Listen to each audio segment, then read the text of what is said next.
This is Hemant. And Jessica. And you're listening to the Friendly Atheist Podcast. Please go to patreon.com/Friendly Atheist Podcast to support this show. Get your ad-free and bonus episodes, which I swear will work this week. Yeah. And we got a few thank yous from last month that I want to give a shout out to. They include Hertzy Hertz, which I assume is a pen name of sorts. I want to thank Linnea H., Clay L., Micah C., Sarah R., and John C. Thank you so much for your support. We John appreciate C. Riley's that. always been a big supporter of us. Exactly right.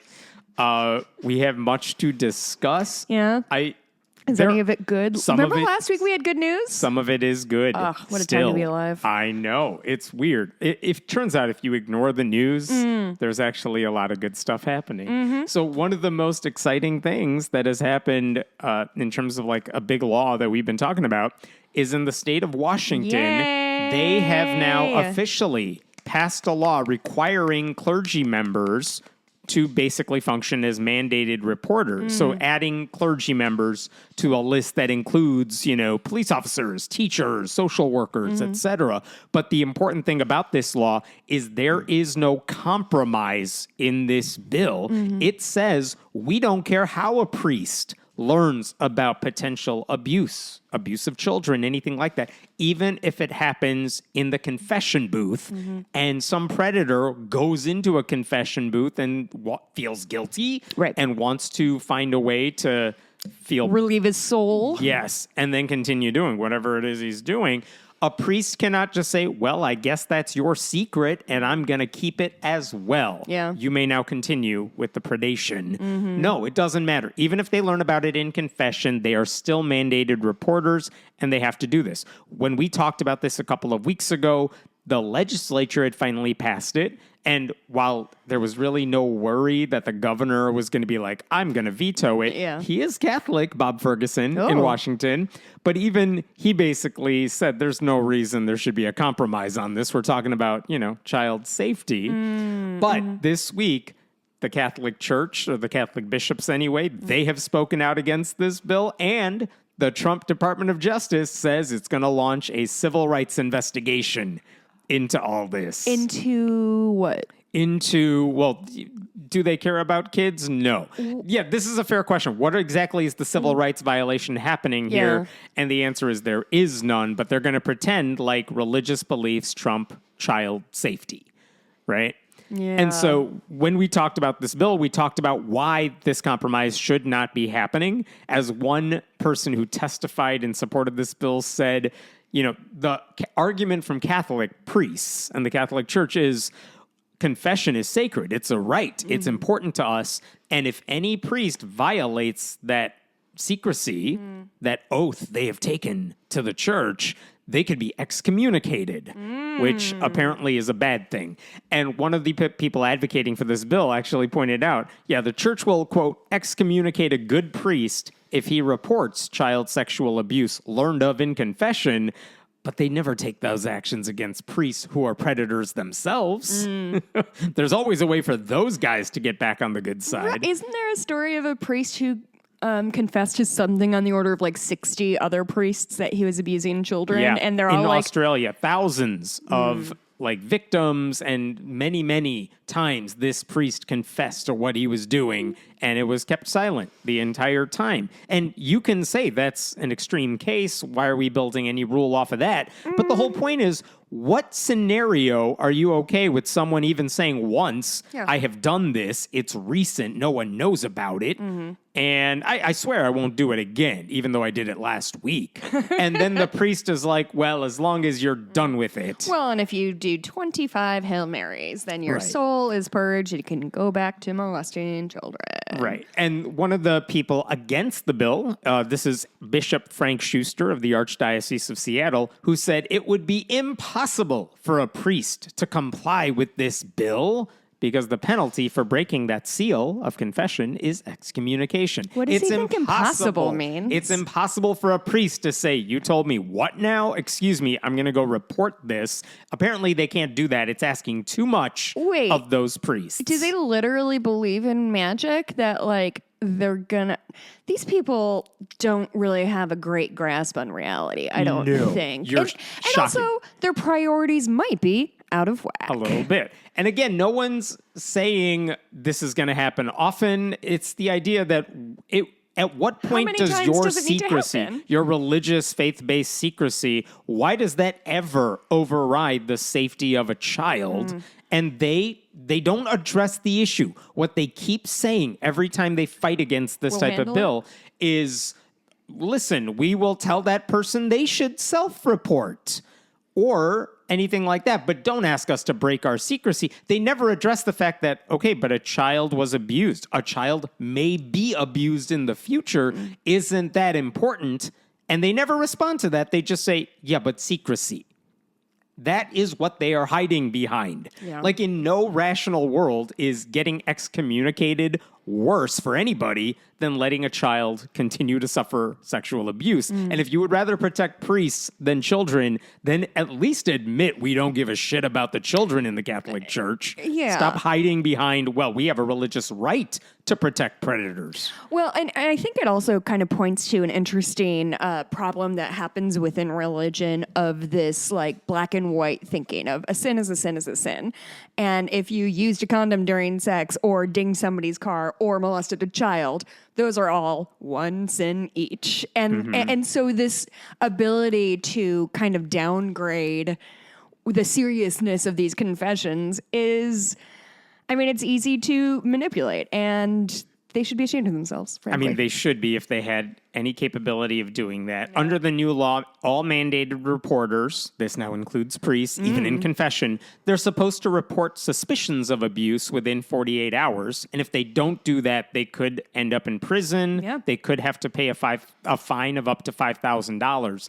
When Governor Bob Ferguson in Washington signed the bill, people asked him, like, you're a Catholic. Are you worried about this? He said, it doesn't give him pause. He said, quote, not for me. As a Catholic, I'm very familiar with it. Talking about the right of confession. Been to confession myself. I felt this was important legislation for protecting kids. Yeah. There you go. That's what it comes down to. What's more important? Protecting a religious tradition or protecting children? Apparently, Democrats have higher ethical standards than the Catholic Church when it comes to protecting children and everything else. To a lot of people, I'm sure it is. Okay. But here's what the Washington State Catholic Conference said in a statement. Oh, boy. After this bill was signed. Oh, boy. While we remain committed to protecting minors and all vulnerable people from abuse, priests cannot comply with this law if the knowledge of abuse is obtained during the, capital letters, sacrament of reconciliation. Is that what it's called in real life? That's the official name for confession. But again, think about what they said. We care about protecting kids, which big asterisk. Kind of. And all vulnerable people. I mean, not gay people, not trans people, which they don't even think exist. But they say, not priests can't comply with this law because we don't give a shit about the kids. Priests can't comply with this law because we have a ritual. Yeah. That is what they're boiling this down to. Yeah, man, it's magic. And if they do something so bad, like tell an authority figure that a child is being abused, then God's going to shoot him with his lightning bolts like Zeus. I'm sure, yeah. Like, their actual argument is priests are mandated reporters. We're fine with that. Well, they said we absolutely will comply with this outside of the confession booth. But if it takes place 3 feet over inside a box, then it doesn't count, and stop being mad at us about that. Like, now here's what's going to happen somewhere, maybe. Some priest is going to know about knowledge. And know about knowledge of abuse. They're going to know that abuse is happening, and they're going to be like, I'm not telling anyone about this. And they're going to go to jail. And they will go to jail and pretend to be a martyr, and they will they'll put up their I'm racist GoFundMes like that other lady. Oh, yeah. Finally. They're going to do all that and pretend like this is what I have to do for my religion. That is not good trouble. This is not defying an unjust law. No. These priests are not martyrs by sacrificing children to preserve their made-up rules. Yeah, these people aren't sitting at a lunch counter. No, yeah, this is all a way to rationalize doing something unethical, because common sense would tell you protecting kids from abuse is more important than keeping an abuser's secrets. But the Catholic Conference also said this violates their religious freedom. Quote, Sure. with this law, the state of Washington is specifically targeting religious conduct by inserting the government into the Catholic tradition. This is a new voice from you. I like it. It's the Catholic voice. Okay. And you know how much they hate when anyone inserts anything into anything. Meh. But look, here's their slippery slope argument. Once the state asserts the right to dictate religious practices, Then people are going to marry dogs. and coerce information obtained within this sacrament, privileged communication, where is the line drawn between church and state? Now they care. What else may the state now demand the right to know? Which other religious practices will it try to legislate? Why is this privileged communication between priest penitent the only one singled out? Why not attorney-client, doctor-patient, spouses? This new law singles out religion and is clearly both government overreach and a double standard. Okay, I have a few questions. Yes. What's he talking about? So there Wait, are but- laws that say if you're a client Like of attorney-client privilege. attorney-client privilege. However, I mean, don't think that stretches into murder. no, if you're whatever. defending someone for a crime and they tell you what happened in their mind, that is privileged. But if you learn that the person you're representing is also a sex predator of kids, and that's not why you are meeting with them, that's not privileged information. An attorney still has to report that. If a doctor knows that a patient is doing something with a child and like the adult comes into the doctor's office and says, I don't know, I have this disease or something that's resulted from that, that is not privileged information. The state has an obligation to protect the vulnerable. And the Catholic Church is, and here's the other thing about that argument that doesn't make sense to me. Let's say they changed the law that said, doesn't matter what your profession is, there's no more privileged communication. Everyone is a mandated reporter. And if you know about abuse, I don't care what the relationship is, attorney, client, whatever, spousal, doesn't matter. yeah. Then would the Catholic Church say, all right, well, then I guess confession doesn't count? No, of course they wouldn't. They would still say confession is sacred. So they're trying to be like, you're treating us differently than you would attorneys and their clients and doctors and their patients. But the point is that's not a good argument on their end, because even if we said, let's treat them all identical, because even though they're not, they would not say suddenly, well, all right, then we'll give up confession. So this idea of let's point the finger at these other professions that are allowed to have certain secrets. No, there's no like child abuse exception to the law that says we're going to look the other way in certain circumstances. HIPAA is anti-Catholic. Yeah. Like, but also all of those people that he listed, doctors, attorneys, it's important to note that like mandated reporting is frequently, I am presently being abused or abusing somebody, and it is happening. It's going ongoing. to continue. That's what this is about. And so, and if a mandated reporter finds out that somebody is, somebody they're responsible for is being hurting somebody else, or hurting themselves, they need to report it. And I believe doctors and like if Edmund Kemper was talking to his lawyer and he was like, oh, also I murdered 18 other people, like, I think he's obligated to tell the cops, and right? while doctors and attorneys and all those, there are laws specifically about the sort of work they do and what can be secret. The church, however, just created its own rule to create a loophole for child abusers. That's not why they did it, but that's how it applies. Like, if your church creates a rule that you say it shields sex predators, we don't have to take that seriously. We are under no obligation to respect canon law. Yeah. Like, just the rest of the world doesn't need to treat you the same as we treat doctors and attorneys or anything like that. So to put it another way, if the state cannot interfere with the church's beliefs, which is what their argument is, then the state shouldn't be able to hand out exemptions to anyone on the basis of their beliefs. So just ridiculous. Every argument that opponents are making boils down to, we would rather preserve an unethical religious tradition, even at the expense of stopping child sex abuse. than anything else. Like, that's what they want to do. That's what they've you been should be doing for the thinking last 200 about. years. Yeah. That's what everyone should be thinking. Every time a Catholic official speaks out against this law, they would rather preserve a ritual than protect children. And this week, the Department of Justice under Trump announced the civil rights investigation. This is what they said in their press release. The Civil Rights Division, which I'm surprised it still exists in the DOJ, will investigate the apparent conflict between Washington state's new law with the free exercise of religion under the First Amendment. I have heard of that one. The law appears to single out clergy as not entitled to assert applicable privileges as compared to other reporting professionals.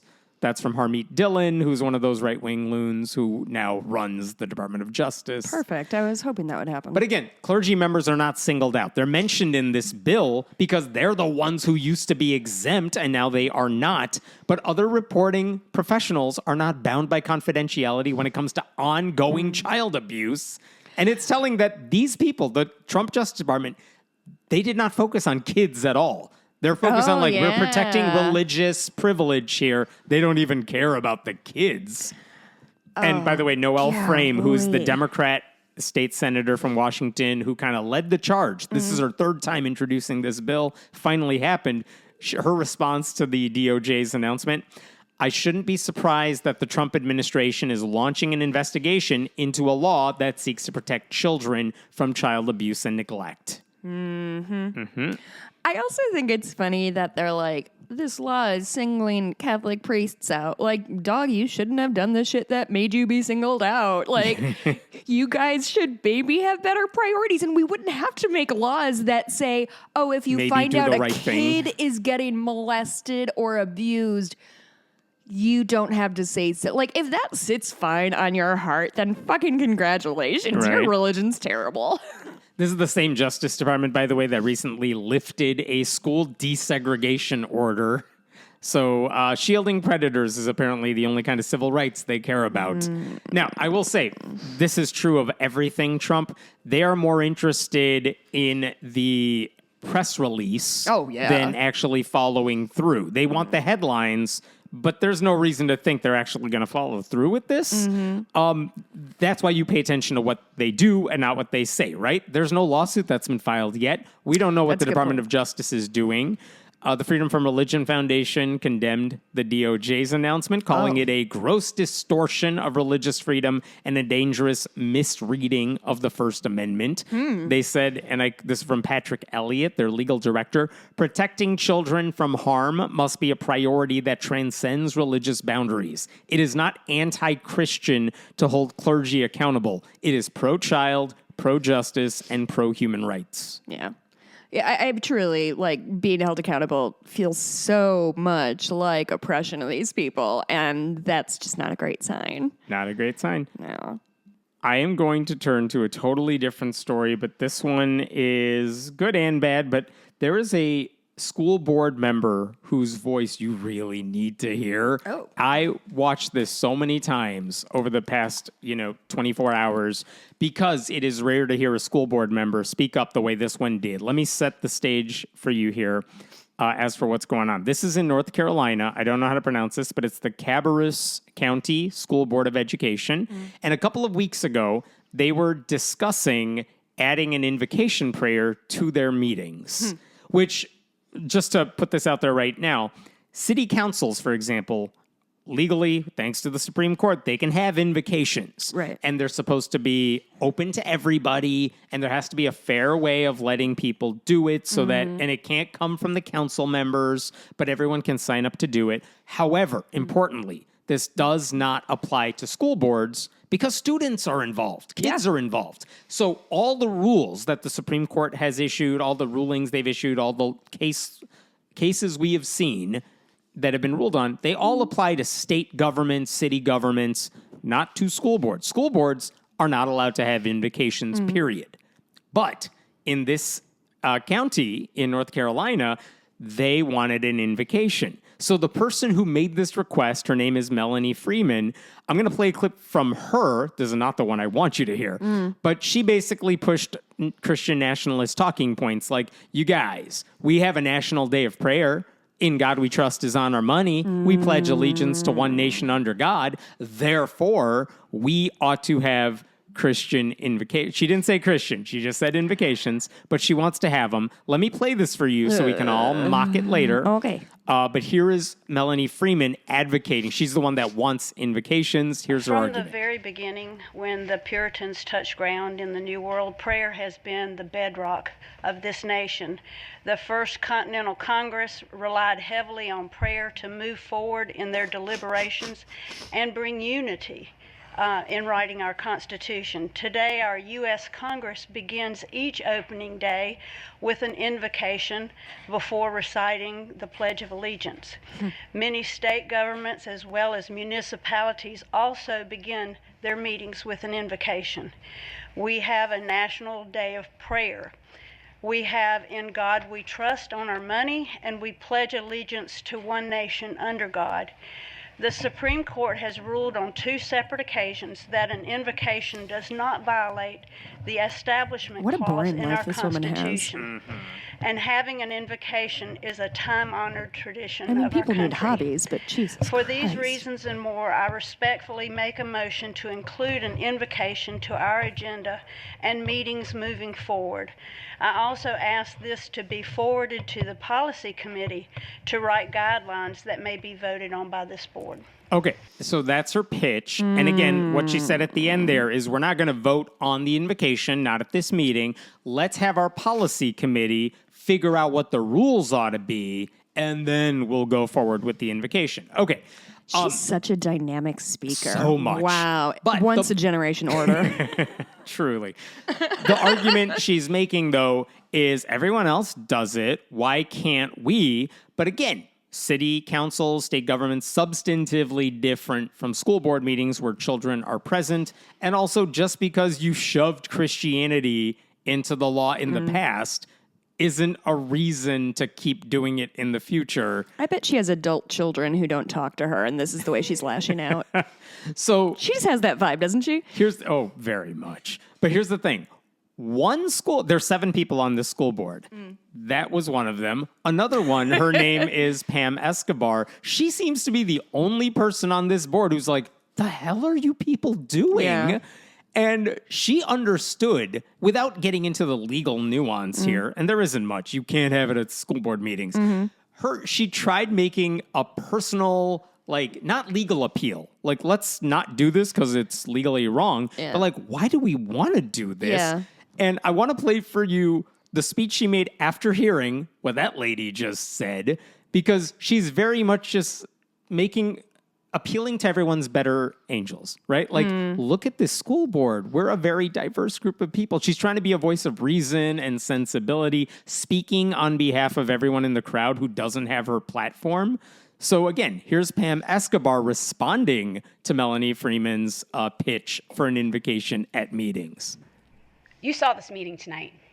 It was beautiful, right? The first hour, this room was filled with parents and students and teachers and staff who are award-winning, exceptional people. And if you looked at our audience, they don't look like us. They look like this community. We are diverse. We come from 92 countries. We speak 67 languages. We represent the United States. We also represent Cabarrus County. And if you put prayer at the beginning of this meeting, I don't think that's a welcoming sign to the people who are in this room tonight. There are people in this room that don't practice the faith that the people on this board practice. And, I'm going to let her keep talking. She's teacher great. Tonight, right? She's only been teaching for 2 years. And in her kindergarten class, she welcomes everyone into her classroom, right? They talked about how every child belongs. Every child belongs. And I would not want to do anything that says to this community, you don't belong in our school district, you don't belong in our public school system. And so this, to me, is very disturbing because I think it sends the wrong message that we're trying to communicate. And frankly, We are not in the business of faith or religion. That's not what we do. We teach, we empower, we inspire. And so to do something that would be the opposite of that is disheartening. And then on top of it, She's cooking. this board prays. This board prays before every meeting if you choose to be a part of it. You have an invocation that is outside, and it's led by a lobbyist with Capital Ministries, who is, I don't know, he's been here as long as I've been on the board. And how much prayer do you need? How much God do you need? We say under God, we say it. Why do we need to say more? And I will tell you just personally, as a board member, I do not feel welcome to be part of that prayer. Ooh. And I'm Christian. And I don't feel welcome to go outside and pray with you. So if I'm one of 7 people who are sitting up here who's telling you this is exclusionary, how can we be a part of the school system and then do that to our entire school district? If you're going to bring this policy forward, I would seriously want us to take a look at, are we violating policy if more than 4 people are praying before our meeting? And it's happening every week. I think today was the first time it wasn't 5 of you. But it was still 4. Still 4. And policy says, if you're going to do that, then you need to be transparent about that. I don't know what Mr. Marshall is praying about. Is he telling you how to vote? Is he telling you what to believe? Capital Ministries, for those who are not aware, is a lobbyist, a conservative lobbyist. He used to send us all emails. I requested to be off the list because I was offended by some of the things that he was saying. So I don't know if that's the direction he's giving you before all of our meetings. Is he telling you not to trust me? I mean, I don't know. But the fact that the 5 of you are doing that, I hope that's enough prayer for you. Everyone who's sitting here still now are professionals. They come to work to dedicate their lives to children. They didn't come here to pray with you. If you want to pray with them, take them to church. You want to be evangelical and do that, go for it. But not on my time, not on their time, and not in this community's time. We're not in this business. This is not the time or the place. We're better than that.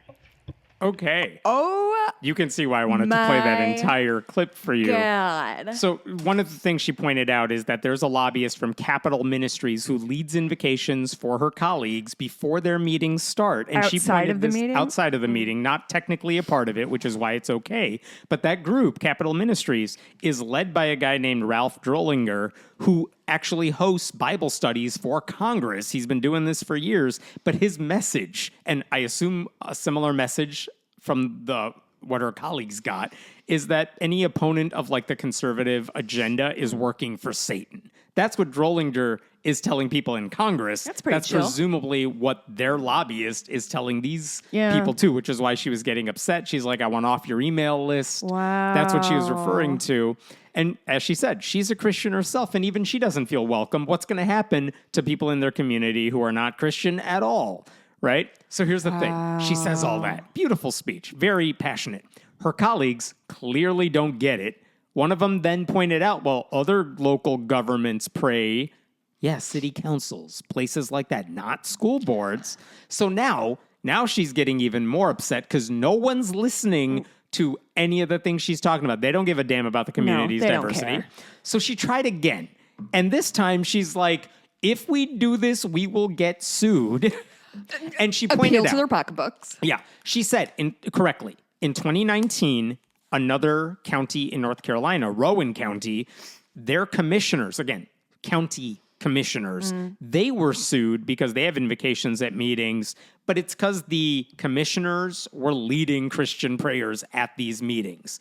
And eventually, after years of litigation, they were forced to settle the case and pay out over, I believe, $285,000 in legal fees. Boy. And that's a county government.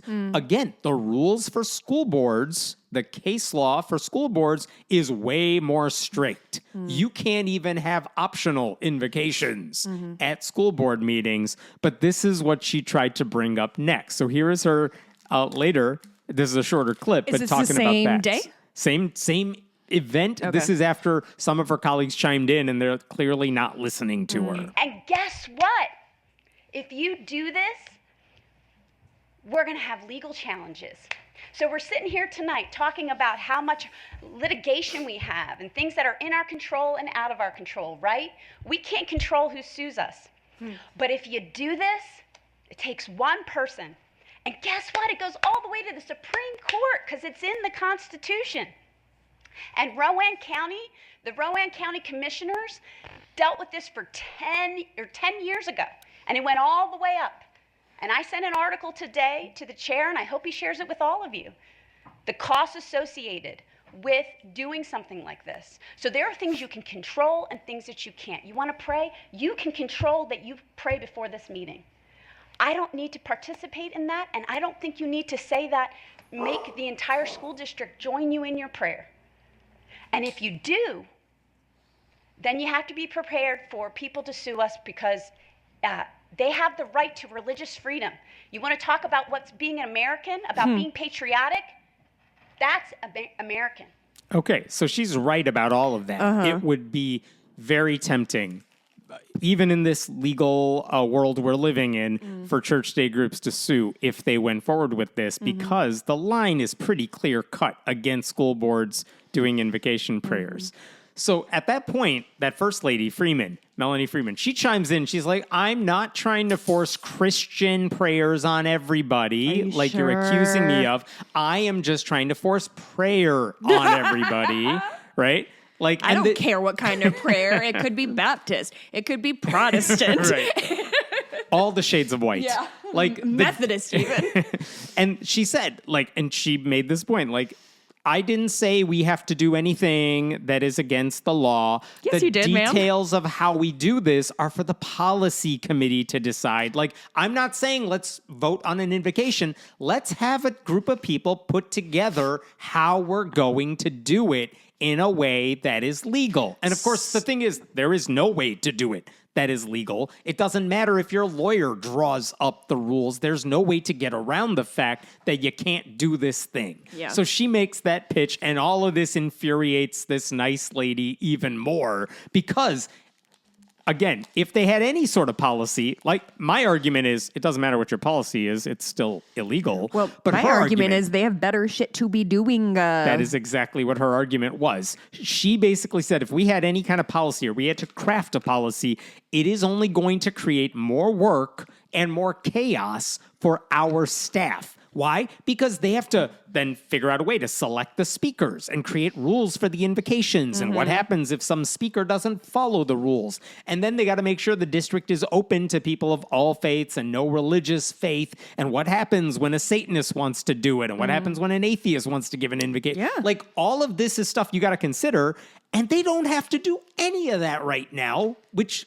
good. You could focus on the kids. Yeah. But she's like, why are we wasting our time with this shit? So this is her chiming in for the third time, trying to talk sense into her colleagues. There's work associated with that too. So if you pass a policy that a different person can come through, who's going to vet that person? Who's going to make sure what they're saying is appropriate? How are we going to do this? Oh, and then guess what? If this person submits something and we prohibit them from saying what they submitted, then we get into whole free speech things. You are creating the amount of work associated with it, either with our staff or with our lawyers. This is not a simple, let's just say a prayer. It's very complicated, both in the preparation and then the execution. Oh, she's clapping. And again, we spent an hour celebrating our students and our faculty and our staff today. Why do I want to spend a second making things tricky or difficult for the lawyers who work for our school system or the staff? What is the benefit of that workload when you can pray and you do right now? Let's be clear. What this thing is saying, what Cleveland County does is they pray and it's outside. It's not during the meeting. So again, how is this good for kids? How is this good for our school district? How is this being a good steward of taxpayer dollars? Yeah. Okay. It's not. So she's so pissed off right now. And again, I want to be clear. Everything she said about tax dollars and like a lot of that applies to city governments when it comes to selecting speakers, not school boards, because school boards are not allowed to have invocations at all. But her heart's in the right place. She's got the right idea.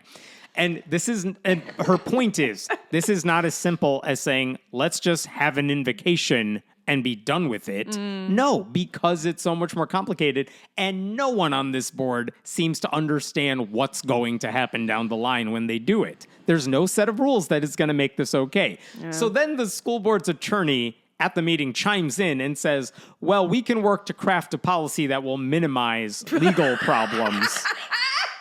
And he even when he's like obligated to nothing and is just blowing shit out of his ass, even he's like, we can minimize the damage. It's going to cost us, though. It'll be something but even he was suggesting there was a way to craft a policy that isn't discriminatory that minimizes in any way. the lawsuits, just like they wanted. At this point, Pam Escobar, our poor friend, Pam Escobar is just like, the fuck is wrong with all of you? I love you. So finally, oh my God, there's more. There's one last one, and this is a woman. Someone doesn't know about the rule of threes. This is a woman who has clearly given up on life at this point. Because I say that because listen to her tone, and if you're listening to this, go scroll back 15 minutes to that first clip and her energy and her tone, and then pay attention to this clip I'm about to play for you, because this time she's like, what the hell is wrong with all of you? Why is this the hill you all want to die on? Finally, just one adult is in the room, and we get to see what it looks like. And she doesn't understand how she's the only adult in this room. Right. Because she's like, what? Why? Why are we? Okay, let me play the clip for you. Here you go. Here's this last clip.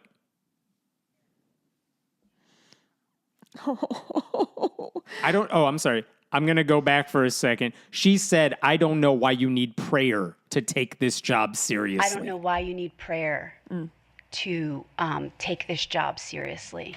Everyone up here took an oath. Every meeting that we've had since you've been here has been taken seriously. I have not participated, like I said, in your prayer. And I don't think anyone would doubt my commitment to the students of this district. So why you need this to take it seriously when you took an oath is questionable. So again, I've made it perfectly clear where I stand, but don't say this is going to unify when I'm telling you it will not, because I'm one person, and no, I am not 7 people, and yes, you only need 4. But if I tell you I'm offended, I'm offended. Yeah. That is not going to unify us. Yeah. And if in practice, where you tell somebody you don't have to participate and don't worry, you won't be dinged or whatever, how do you do that? Yeah. How do you do that? Are you going to say to everybody in the room who's packed in here like sardines because they want to take a picture of their kid, oh, hold on a second, we're going to do this thing that's going to make you super uncomfortable right now, so you're going to leave the room? No, they're not going to leave the room because they want to save their seat. There's a practicality to the reality of the situation that you're ignoring.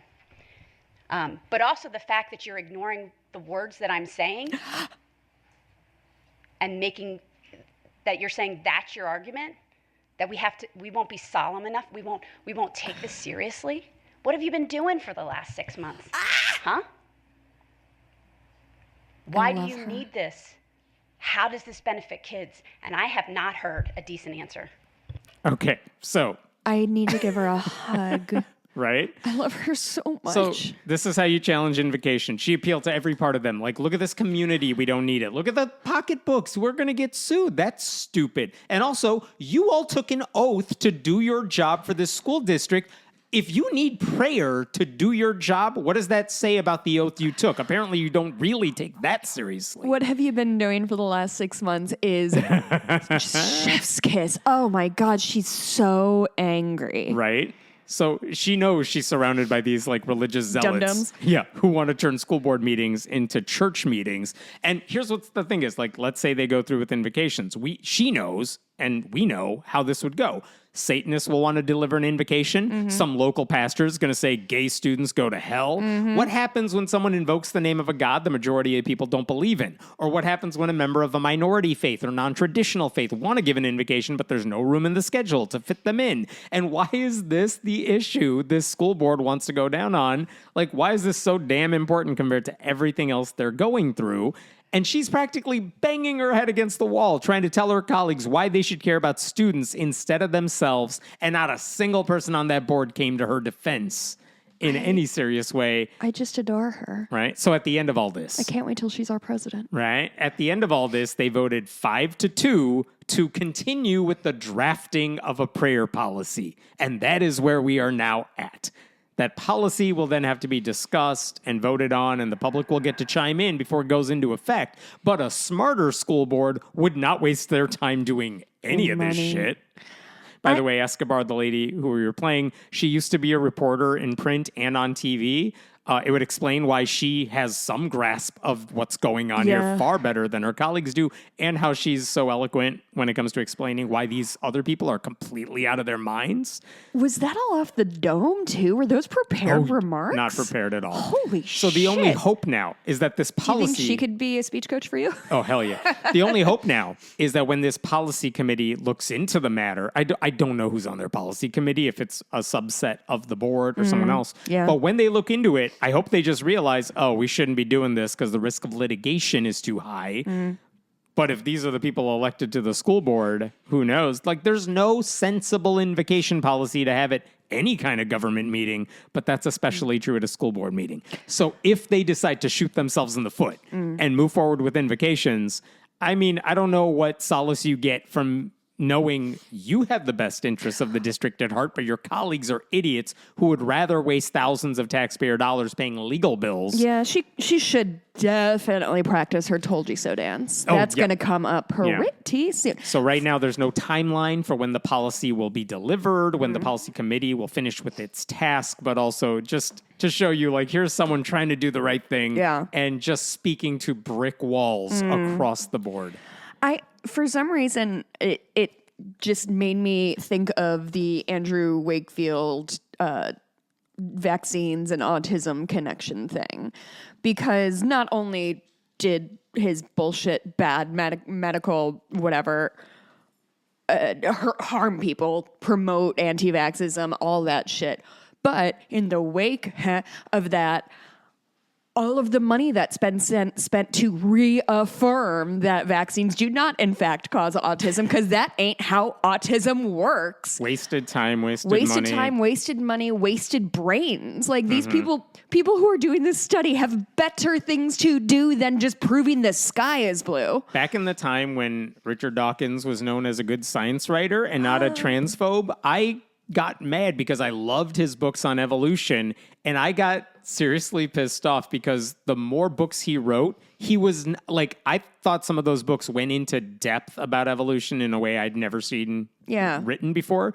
But then later books, he's dumbing it down and trying to be like, let me, instead of focusing on the finer points of evolution and examples of it, let me go back to science is good, and let me try to explain to you why science is worth preserving. God. It's like, I know why you're doing this, but also I wish you would go more into detail and go, because that stuff is fascinating. But sometimes you're speaking to this wide array of idiots. Same thing. Like, I want scientists to focus on real stuff. Yeah. But they got to back up and focus on, no, let's rehash the stuff we already knew because a bunch of idiots are conspiracy theorists. And so, no, I guess we'll reaffirm the stuff we already know and waste money and time on it. Yeah. Same idea. All right. Shall we go to a different story? Yeah. All right. Let's jump to a story in which I think a church is on the right side of the issue. Oh, I'll be the judge of that. The city government says otherwise. So here's the issue. This is in New Jersey. There is Christ Episcopal Church. It's in the city of Toms River.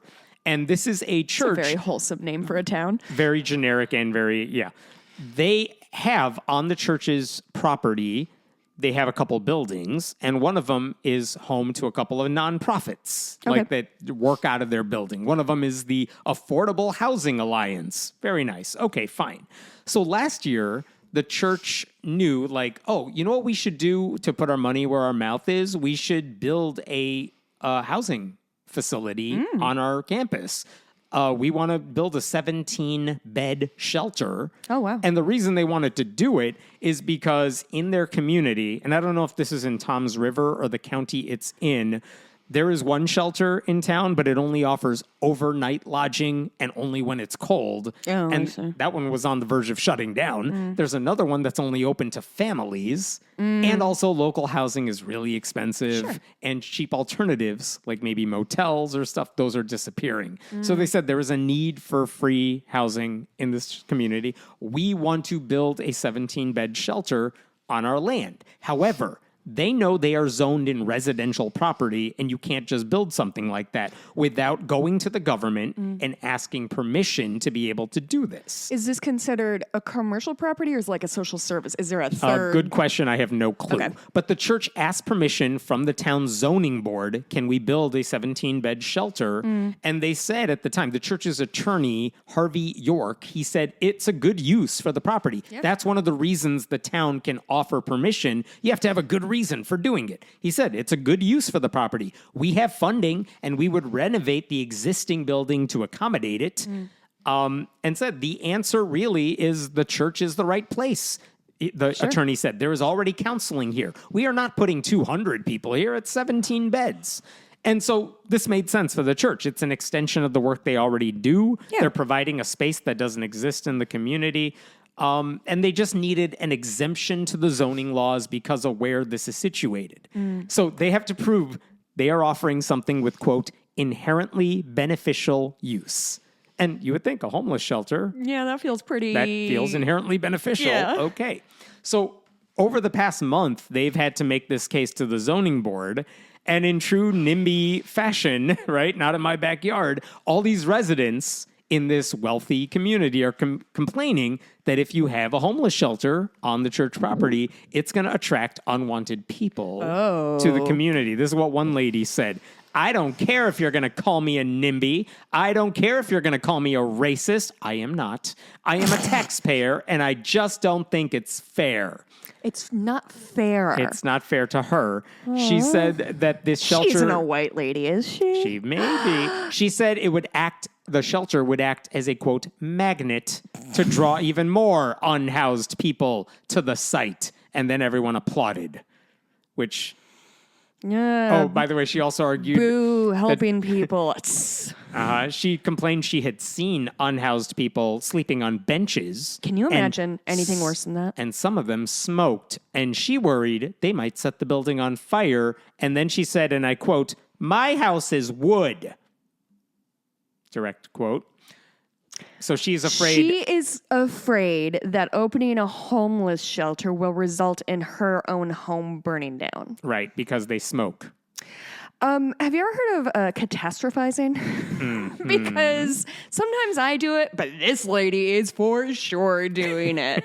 This is truly one of the wildest NIMBY bullshit things I have. Right. And I'm sorry, you can't say you can call me a NIMBY if you want. Like, that's not making you seem like a better person. You can say, you acknowledge that you're being pretty racist. Oh, wow, that's... So then the attorney these for the side dum-dums. opposing the shelter, he said it's not inherently beneficial because everyone's going to suffer due to lower property values. Oh, the property values. And worse quality of life. Oh, my quality of life. Also, have you seen the kind of people who would live in the shelter? Here's what he said. Are they not white people? Because I cannot imagine anything worse. Here's what the lawyer said. Where is it a benefit? They're not gaining anything, these homes. Forget about the value. I'm talking about quality of life. Presently, when you look at the people that are coming to this location, they are coming by in their 20s, wearing black with hoods, masks, and backpacks. Backpacks? They are coming in droves. I hate backpacks. Fine, everyone does. So, I mean, mind you, if you have a shelter, that gives people an alternative to sleeping on benches while also helping them get back on their feet so they don't have to worry about carrying their belongings everywhere they go. I'm sorry, these people are talking about human beings like it's like a roach infestation. Which is how they see it. Disgusting. Now, if you don't like the sight of homeless people in your community, you know how you fix that? With a shelter. That's a way to solve the problem, not exacerbate it. And this church is offering to host the shelter, build the shelter, and manage the shelter. And all they need is permission from the city to do it, because legally they cannot at the moment. And by the way, even if that guy wasn't literally explicitly talking about property value, other people did. One guy argued that if they agree to let the church help the homeless, this might be a slippery slope to, I don't know, helping other people. He did not say Here's what he said. Allowing a variance, the permission, at the Christ Episcopal Church site could allow other religious institutions to seek their own variances. He said, quote, I am adamantly opposed to this application because I see bigger than just this one issue. He's so I see wise. bigger than this application. I am concerned that this is going to open a floodgate that can't be closed. Because nothing worse than a community helping too many people who are down on their luck. Am I right? How do these people fucking sleep at night? Right. So right now, here's where we're at. The zoning board is going to have another hearing on the use variance approval, the permission. They're going to have another meeting on May 22nd in a couple of weeks. Now, here's the thing. As all this is being debated, it's worth keeping in mind how this community has handled homelessness in general. Last month, the mayor of Toms River, his name is Dan Roderick, he accused the county, Ocean County, of, quote, dumping homeless people in his town to exaggerate the housing crisis. He also, apparently, John Bon Jovi, the rock star, he has a nonprofit called JBJ Soul Kitchen, which provides meals to the hungry at no cost. And they got approval by the county to open up a branch of the Soul Kitchen, like inside a local library. Mm-hmm. And this guy, the mayor, said it's attracting too many homeless people and it's leading to disorderly behavior. He's mad at John Bon Jovi for opening a free food kitchen for the homeless. So now the mayor's like, the mayor doesn't get say over the zoning board here. It's a different issue. But now he's like, what else can I do to make sure this never happens? So, wait for it. The bomb's about to drop. Are you ready for this? The bomb hasn't dropped yet? No. Okay. That's not what this story's about. Oh, my God. Okay, hit me. So city officials, I think they are worried that the zoning board is going to approve this shelter. Mm-hmm. So they've now, and they swear this is a separate thing altogether. Oh, God. They have now introduced a new ordinance that allows them, through eminent domain, to just take over parts of the city that they say are not being used properly. So in a recent, like the minutes for their agenda, for their meeting, they said, we're going to take over through eminent domain 6 parts of our town. 5 of them are like unused marinas. And they're like, we can build something here. Oh, and also we're going to take over the land that the church and the homeless area, the nonprofit group, we're going to take over that whole area. What? We're just going to take over the land. Fuck. And they have pictures, like the picture of the lot that they would be taking over. What's on that lot? If you look on Google Maps, literally the only two... Do you have it pulled up? I have it pulled up. Literally the only 2 things that show up in the lot, Christ Episcopal Church and the Affordable Housing Alliance.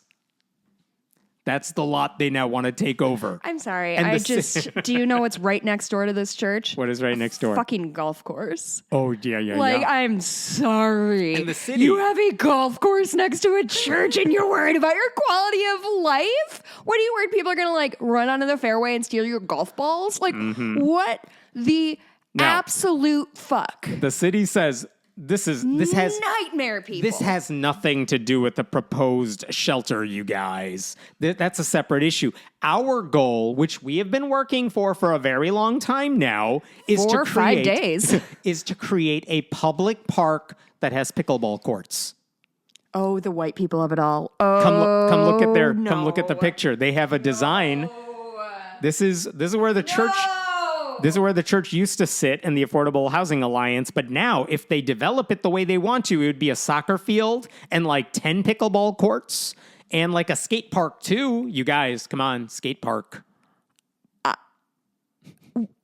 Let me read from a news release here.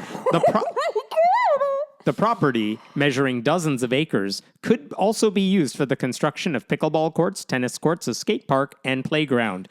Oh my God. Here's the mayor.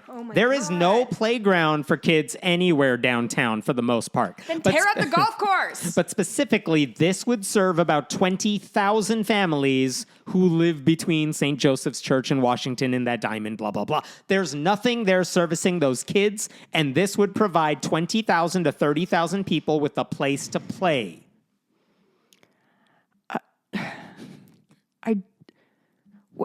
Now, the way eminent domain would work...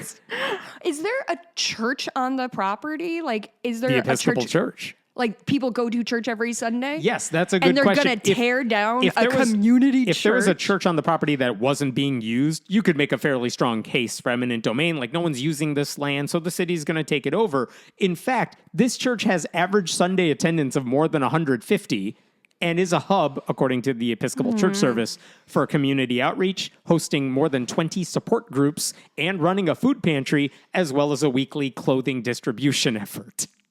By the way this would work, let's say they go through with it. This might be one of the most evil things I have ever heard. So if they went through with eminent domain, the way this would work is the city would have to pay fair market value for all the buildings that are currently on the lot.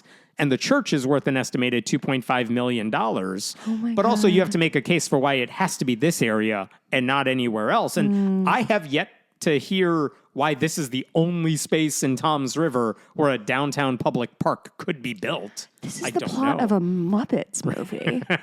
Like, truly, do they have little, like, curly mustaches and monocles? Every single one of them has a monocle, which I can't believe taxpayers funded it, but there you go.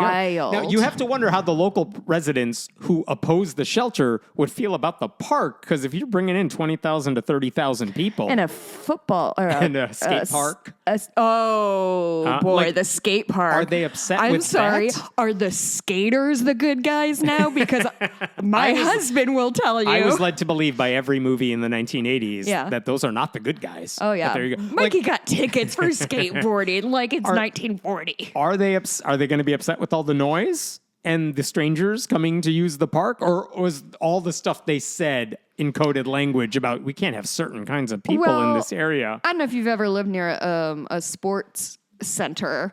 My friends do, actually, in Portland. And there's a marching band there, a whole lot. And they do a lot of marching, a lot of loud playing. Right? Yeah. Like, it seems very obvious to everybody, that this proposed ordinance is a way to block the church from building the homeless shelter. I hope you love drum lines. Like, rather than rejecting the zoning ordinance for the shelter, the permission, the city could just say, well, it doesn't matter since we own the land now. We can do whatever we want with it. Also, they're probably going to put lighting up in that soccer field so they can play night games. And then we're going to have a Wrigley Field 1980s situation all over again. So when the Toms River Township Council, their local government, held its monthly meeting a week ago, this ordinance was suddenly placed on the agenda to take over this land. And the church only found out about it a day before the meeting. Oh, my God. So they posted on Facebook. Political espionage. Dude, they posted on Facebook. They called on members, show up to that meeting and push back. And they did tell people, focus on the improper eminent domain process. Do not make this a public referendum on the shelter. Because the city can just say, this isn't about the shelter. We're just taking over to build the park. So they said, don't talk about the shelter. And don't make that the issue you're there. Focus on the eminent domain thing.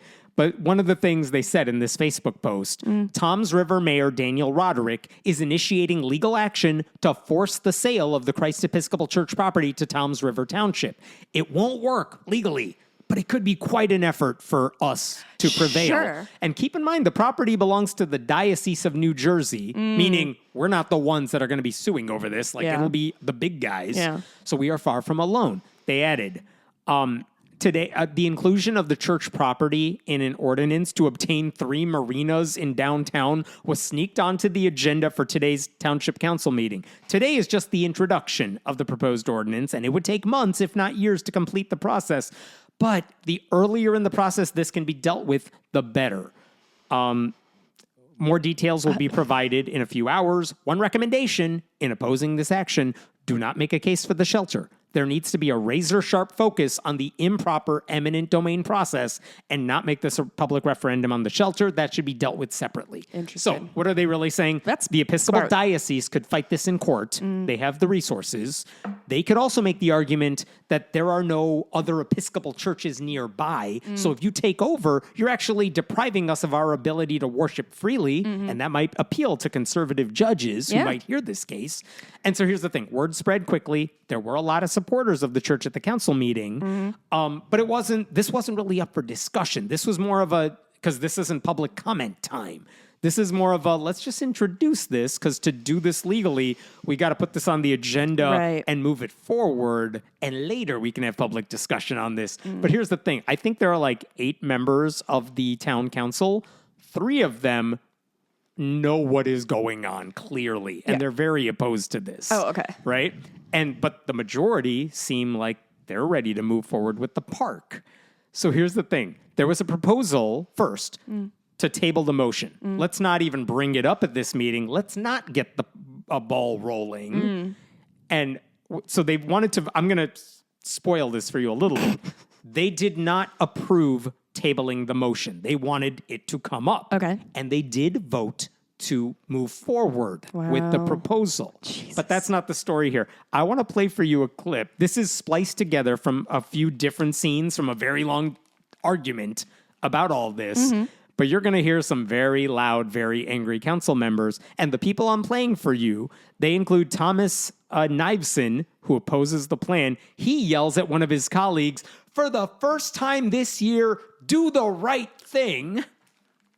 I'm telling you this because it might be hard to hear. Okay. Because when you're yelling loudly in a microphone, the sound gets distorted. Later on, that same dude, Niveson, he says of another supporter, "You hate God, you hate Christ. Obviously, you hate humanity like our mayor. You hate homeless people. Come on, Lynn." Then the same Classic Lynn. Then the same dude goes after another supporter of the ordinance. "Hey, Bill," is his name. "Hey, Bill, what are you getting out of this bill?"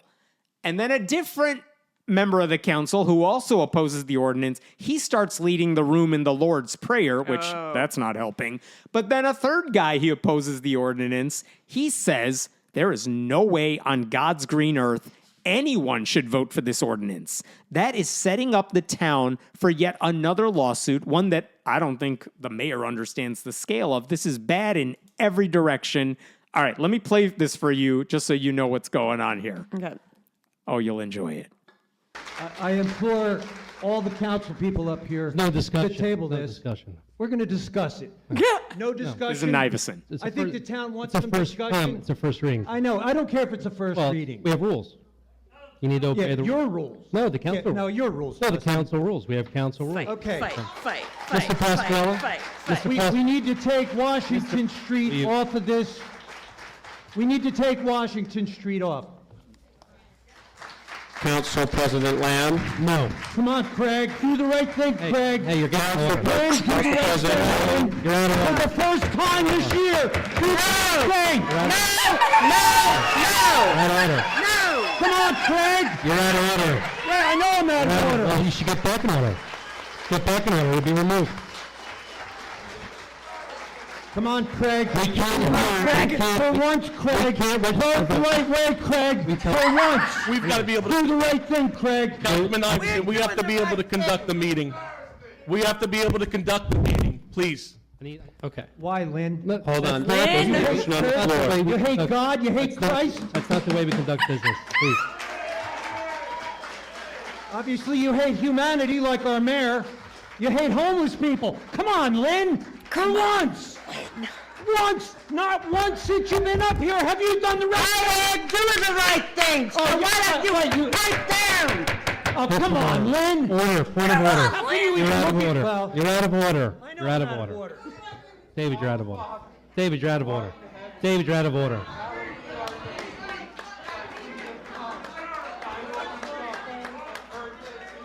This is the guy saying the Lord's Prayer. You can't really hear him well.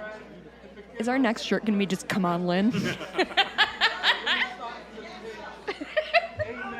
This is a first reading. Councilman Iverson. I vote no, and We're supposed to be here for the people, correct? Councilman Quinless. There's no discussion. Mr. Hey, Henson, Lynn, next one. for the people, right? Hey, Craig, for the people. You're out of control. Hey, Bill, what are you getting out of this, Bill? You're out of control. Next What vote, are they please. doing for you, We have a Bill? motion, Councilman Quinless. He should be removed. Councilman Quinless. Is there video? No way on God's green earth Your vote, Councilman, please. that anybody should vote for this ordinance.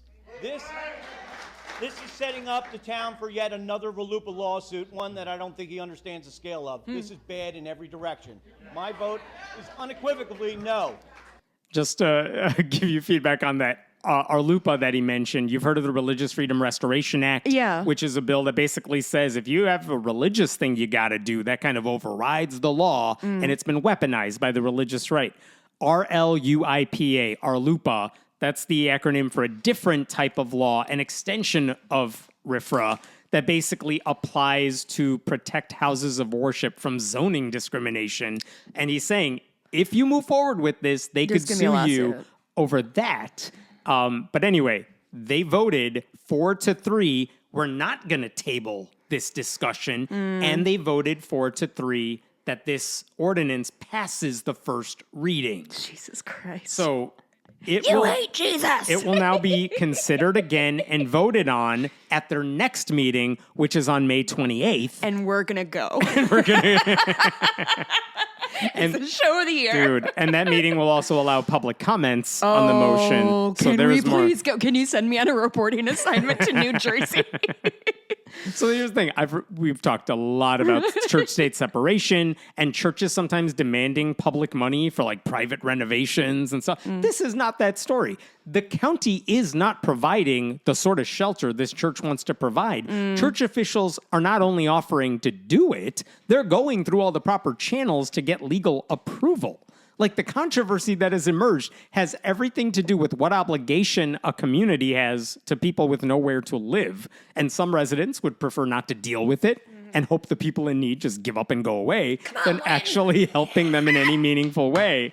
And like, while some council members were accusing others of like hating God or hating the church, good. I don't think they're doing this out of religious animosity. No, not at all. They're doing it because they hate homeless people and they don't Yeah. want to see them anymore. That's pretty impressive Right? that, like, somehow this has brought us together with the church. Yeah.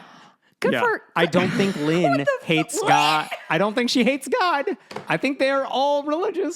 She hates religious people. Hates homeless people. Yeah. though. And if a church is going to help these people and openly welcome them into their arms, these council members, the majority, are apparently doing whatever it takes to stop them, even if it means taking over the land they are sitting on. What are you getting out of this bill? It's not just unethical, it is arguably illegal, but this is what we will. This isn't done yet. Boy, yeah. But I can can't you wait to imagine follow this one. watching that clip and you see this one guy? They did not get into like a fist fight, but you had the one guy just standing up in his seat on camera, screaming at the rest of the board. Love it. I might have to watch that was beautiful. video. It was beautiful. That's outstanding. Also, hey, while we were recording this, the Pope was decided. Oh, they did. Yeah. All right. I just got a text from my husband. I have no other information than that. Do you want to tell us about the new Pope? I hope it's the pizza guy just because of his name. I know nothing about any of the candidates, and I don't know. I don't know if it's going to be a New good Pope. direction. I think it usually takes like an hour or two before the guy shows up at the Vatican. So White smoke emerges from the Sistine Chapel. I'm surprised it happened that early. Robert Francis Prevost? I know nothing. Okay. We'll get back Oh, to him. Leo the 14th. Oh, he has a name. Ah. No jokes with that. He's from Chicago. Is he? Yeah. Oh, that's That exciting. name does not sound familiar to me. An exceptional leader. Augustinian something.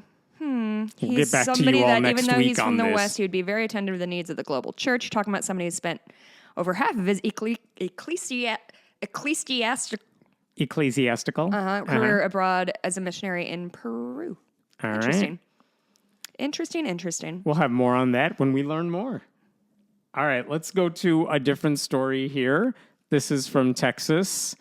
Whoa, sorry. I think their Uh-huh. appointment is more than just a gesture on the part of the Pope to say that there are now women here too. There's a real, genuine, meaningful participation that they offer at our meetings when we discuss the dossiers of candidates. Interesting. There were like women making the decision too, which I didn't know about. Wait, what? I don't know. That's what it says. What are you reading? amp.cnn.com. Interesting. Vatican News. Uh-huh. Interesting.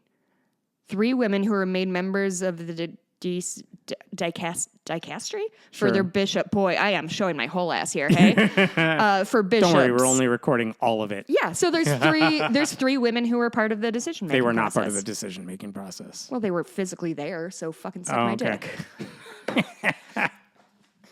All right, let's go to this out of Texas. God. All right. Wait, we're not... oh, my God, I'm fucking drained. No, you can't be drained yet. I got a couple more stories for you.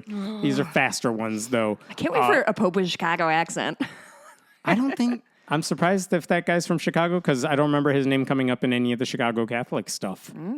I'll tell you. Anyway, Texas Republicans are trying to pass a resolution. Are you ready for this? Yep. It would designate every April for the next 10 years as Promise Month, because God keeps his promises, and the promises are stated in the Bible, and we have to honor the promises God made to us.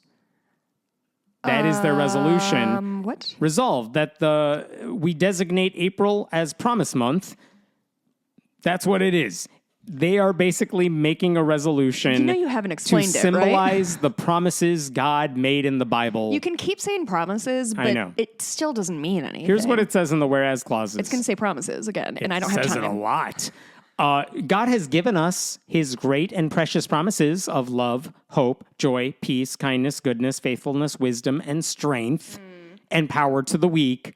And also, this is Texas, where they murder everyone who commits a crime. So there you go. It is ironic that Texas Republicans say in this thing that God gave us eternal life in a state that embraces the death penalty, that God gave us love and peace and wisdom in a state known for needless cruelty and guns. For none of those things. And awful public education, where they just approved $1 billion for vouchers. Or that God gives power to the weak in a state where healthcare access and economic security are hard to come by. Or that God will heal our land in a state that sees natural disasters and water shortages. Didn't and people just where freeze to politicians death in deny climate Texas change. not too long ago? Probably. The bill is sponsored by a woman named Carrie Isaac, and it's co-sponsored, by the way, by 47 other representatives, including 11 Democrats. What are we doing, Dems? What are we doing? Unbelievable. How is this? Okay, keep talking. The Freedom from Religion Foundation says this is effectively endorsing Christianity as the state-sanctioned religion. Yes. What? I know, surprised. But they already passed a resolution a couple years ago declaring the last week of April to be Christian Heritage Week. Why do And they so love apparently April so that's much? not enough.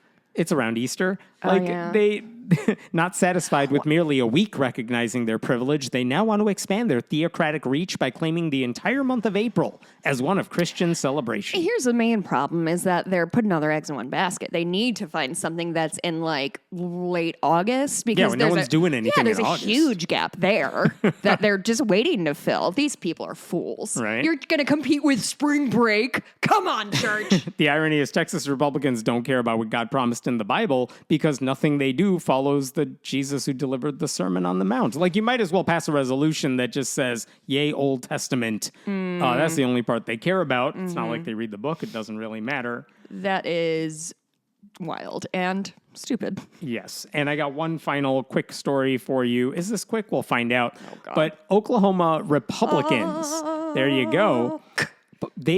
Oklahoma Republicans have now signed off on this. Students in the state will soon be taught that the 2020 elections had major discrepancies, that COVID originated in a Chinese lab, and you know what they won't learn about? George Floyd's death or Black Lives Matter. And the way this happened is diabolical, and I'll keep this quick here.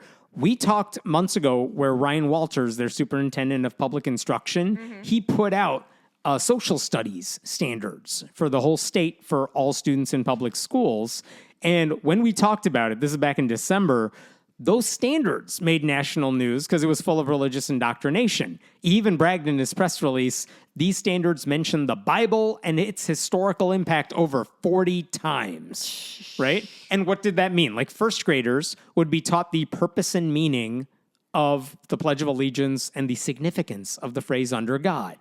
First graders would also have to explain the meaning of In God We Trust and the importance of religion to American people.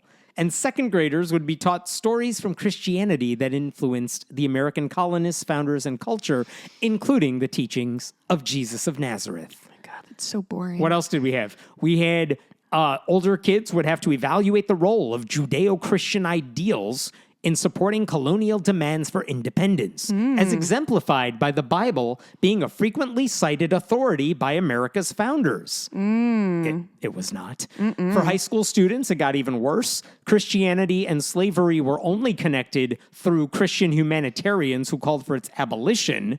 And there's no mention of how the Bible was used to justify slavery. Sure. Right? Because nobody in the South was Christian? Is that what was going on there? Right. U.S. government classes would have to have students describe how the Constitution was influenced by religion, morality, and the Bible. And the Bible would be treated as historical text because they have to describe how Christianity worked in ancient Rome, including, quote, the meanings and effects of Jesus of Nazareth's words as recorded by Matthew. It's now text. It's just history now. Yeah. I don't think the students of Oklahoma are going to get a very good education. None That is whatsoever. what I There's an think. elective class on the history of 20th century totalitarianism, but in that class, it offers Christianity as the alternative to communism. It's the only alternative, clearly. It calls on students to understand, quote, the Christian idea of the equality of souls, the Christian ideal of charity, because no one else can do it. Sure. And the I'm famously renunciation, uncharitable. the renunciation of worldly wealth, which is hilarious given who they voted for president. I'm sorry, the renunciation of worldly wealth? Yes. Well, they're going to trip over that hurdle, aren't they? The standards Because also ask apparently if students. 17 homeless people move into one town, it ruins the whole place. Property values, man. Quality of life. And the standards monsters. ask students to summarize the political impact of President Clinton's impeachment while not making any mention of Donald Trump's 2 impeachments. Well, I It's feel fine- like fine to they're discuss. doing a lot of trickiness because they're talking about the 20th century, and so they're kind of giving Oh, themselves a little... That's not in the totalitarianism class. That's just in general. That's just history. Yes. Neat. Yeah. Neat. Right? Neato And by gang. the way, who put together these standards? They included people who work for PragerU, right-wing think tanks like the Heritage Foundation, American Enterprise Institute. Only 3 of the people on the committee ever lived in Oklahoma. And there are no public school teachers or administrators on the list of people who crafted those standards. One of those dum-dums. Right? So anyway, in February, the State Board of Education was supposed to vote on these standards. And they were going to delay the vote because Governor Kevin Stitt appointed 3 new members to the group. Kevin Stitt does not like Ryan Walters, No, he doesn't. even though they're both MAGA Trump people. So he appointed 3 new members. And as soon as they got appointed, what did Ryan Walters do? He's like, vote for these standards, get it through. And he gives them like the packet. They could have done it a month later, but these guys get appointed. He's like, vote for my thing that I did. Vote for it. And they're like, well, we haven't had a chance to go through it because we weren't in this position before. He's like, that's nice. Go do it. Go vote for my thing. What he did not So tell them, ethical and what he cool. didn't tell them is that what we just discussed, the thing he released in December, he had quietly changed it from that version that everyone saw to the one he wanted everyone to vote on really quickly. And he didn't mention that he changed anything, but he did. And what happened, this is from an article about it now, Walters did not send the new standards with his additions to the members of the board until 4 p.m. the day before their 9 a.m. meeting. They did not have enough time to read the new Christ. standards, which are around 400 pages long. Some of the members said later they did not even realize that the new standards were different than the earlier version. And so an outlet called NONDOC, non-doc, they published an article about this and they said, wait, there are changes from this version compared to the previous version. So what did he change? Consider this, a U.S. history course for 9th graders that they all have to take. The initial version listed a handful of things students need to understand about the first Trump administration. Like that's a unit. That's fine. That makes sense. Originally, it said you have to know about changes in foreign policy, the impact of George Floyd's death, the response to COVID, issues related to the 2020 election, presumably including January 6th. Very vague, but like those are big things that students need to know about. The new version is much more specific and much more conspiratorial. It says specifically that COVID originated in a Chinese lab. Perfect. That there were discrepancies in the 2020 election. False claims, it says, let me read this directly. Identified discrepancies in 2020 election results by looking at graphs and other information, including the sudden halting of ballot counting in certain cities and key battleground states, the security risks of mail-in balloting, sudden batch dumps, an unforeseen record number of voters, and the unprecedented contradiction of bellwether county trends. Those are all like right-wing conspiracy theories about the election. Oh. Uh-huh. The initial version also had a fucking stupid. Yep. The initial version had a section on the challenges and accomplishments of the Joe Biden presidency, which again, yes, kids should know about the Biden presidency. And there are sides to all of that, but it included economic recovery after COVID and the bipartisan infrastructure bill that Congress passed and Biden signed. The revised version says, let's focus on the challenges, like the border crisis and foreign policy, like the U.S.'s withdrawal from Afghanistan, responses to like the Russian invasion of Ukraine and the Israel-Hamas conflict. There's nothing about the accomplishments. Yeah.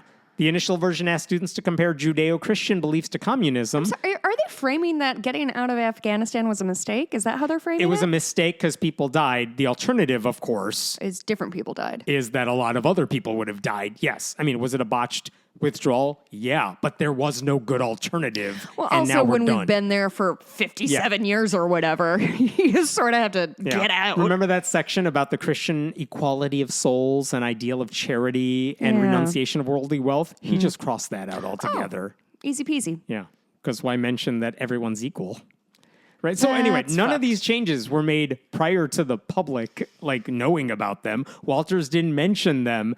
And keep in mind that if these standards go into effect, it would create a different problem for public schools. Because what textbook publisher is going to make you those books with all that stuff? Yeah. Right? One of the Democratic state senators pointed out standards that deviate too far from established facts can make it hard for textbook companies to write textbooks for the state. Yeah. He also pointed out there's going to come a point where Oklahoma won't have a textbook publisher willing to align to our standards and sell a book in Oklahoma because it's very expensive to align. Because really, you want to create one book that all these states can adopt, and they're not going to. You don't want a discrete book for every state, and it's going to make your entire company look untrustworthy. So other states will not want to buy your shit. So here's the thing. Walters did that, and the board went ahead and voted because he told them all to vote for it. But that means it moves to the legislature, which has to approve it. Okay. And granted, it's a Republican legislature. But even this. They would have to sign off on all this. And the easiest way to do it is state law says the legislature has to approve the standards, disapprove the standards in whole or in part, amend the standards in whole or in part, or disapprove the standards. And like basically, if they said no, and they're like, no, we're not adopting this, we're going to, there's a resolution to block the standards from getting approved. If they voted for that, it would not have allowed these to go into effect until there's more time to deal with this. Okay. And what did Republicans do? They just blocked that resolution. And because they did not then take a vote on approving it, it automatically goes through. Oh, thank God. I was worried that you were going to give me good news. I know. So basically, even if now they get to have their cake and eat it, because they could say, we don't necessarily approve of it, but there's no way for them to block it, which means starting this fall, those standards are going to go into effect. Cool. And that also means, by the way, college admissions counselors will have to think twice before admitting an Oklahoma high schooler because there's no guarantee they have the proper history background to succeed in college-level classes.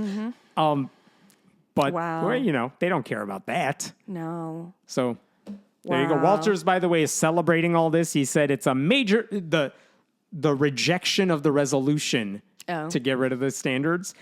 When they said, we're not going to vote on that, Today is a major victory for Oklahoma families and for the truth. Right? I don't like these people. And he even said, he's admitting it, as part of these standards, the Bible will now be recognized as a foundational text, helping students understand its undeniable influence on our nation's history and values. We are proud to defend these standards, and we will continue to stand up for honest, pro-America education in every classroom. I hate this man. I know. Now, for what it's worth, the Americans United for Separation of Church and State and the Oklahoma Appleseed Center for Law and Justice, they have officially condemned the new standards, which is nice and expected, but they said, we are preparing to take the steps necessary to protect the religious freedom of all Oklahoma public school students and prevent these standards from undermining public education in Oklahoma. What does that mean? Are they filing a lawsuit? They haven't done it yet, but that seems to be what they're hinting at. And again, keep in mind, Oklahoma right now is ranked 49 in the list of worst states in the country when it comes to education. I believe so, They're yes. not going to stop until they are 50. Yeah. Or Well, 51 if you include 51, I D.C. believe. or something. Oh my and God. apparently Republicans in Oklahoma are now complicit in this. They could have stopped it. Yeah. They chose not to. Oh my God. I also heard one of these one of these education bills is happening in Indiana. Do you know anything about what's Don't going know on there? about what's happening. I don't either, but there's a physical therapist and occupational therapist I work with, and apparently some shit is popping off in Indiana, and all of her, basically, they're trying to basically open up all education money to any religious school. Oh, of course. Yeah. And so what this Jen, her name is, she told me that my friends who are teachers in Indiana are freaking the fuck out because they're already underfunded. Oh, yeah. And now that pot is going to have to be spread even further. And Indiana's a terrible state, and I condemn its existence. And again, Texas just decided to give $1 billion to private school for private school vouchers. That's going to defund public schools even more. So that's not going to end well. But again, if Republicans and the people who vote for them don't care about this stuff, it's never going to change. You guys should probably come to Indiana, Jesus Christ, to Illinois, because Pritzker is really putting his money where his mouth is, I think. All right. You can go to patreon.com/friendly atheist podcast to support this show. Leave your reviews on all the podcast places. Go get the merch at friendlyatheistpodcast.com. Soon to be with, what are we saying to Lynn? Oh, come on, Lynn. There you go. We need that shirt. My poor husband's on a meeting upstairs. Okay. This, you can leave a message on iTunes or wherever. My favorite podcast, 10 out of 10. This is from JM Cruz 07. I listen to the podcast every day in my run. It's easily my favorite. Hemmant is always informative, does a good job covering the wild intersection of religions and politics in the U.S. Jessica is a fun and thoughtful co-host, and her takes usually hit the mark. My only small critique is sometimes her reactions interrupt the flow of the story, and we miss bits of info. Still, yeah. That's fair. Still, I absolutely love the podcast and recommend it to everyone. Big friend from Texas. Oh, I'm so sorry. People need to stay informed about the madness happening down here. Thank you for listening. I'm sorry I can't control my dumb voice. Bonus episode. Do you have anything we're going to talk about?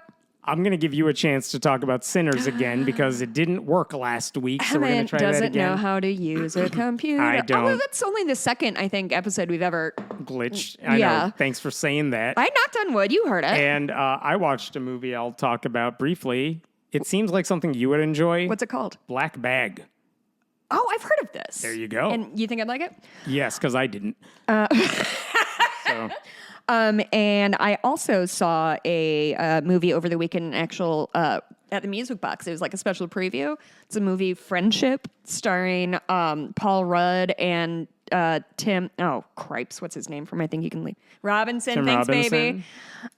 baby. And truly one of the most unhinged movies I've seen in a very long time. It was really funny. And I watched Wicked last night and cried a lot. There you go. All right, we'll talk to you next week. Bye. Bye.